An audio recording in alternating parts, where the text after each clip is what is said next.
Okay, hello everyone. Here I want to provide a tutorial on how to change home screen style on Realme C67 device. Okay, to change the menu appearance on Realme C67 device, you can follow these steps. First thing first, please long press on any screen on your device. Okay, and then you can choose Home Settings option here. Well, after that, on this page, you can select Home Screen Mode.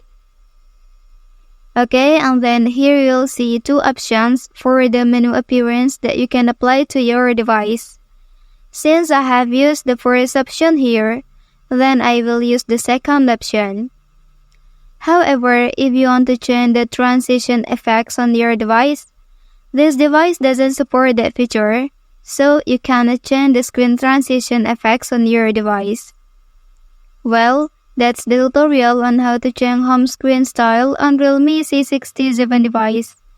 If you are helped by this video, don't forget to like and subscribe to get other information from this channel. Thank you.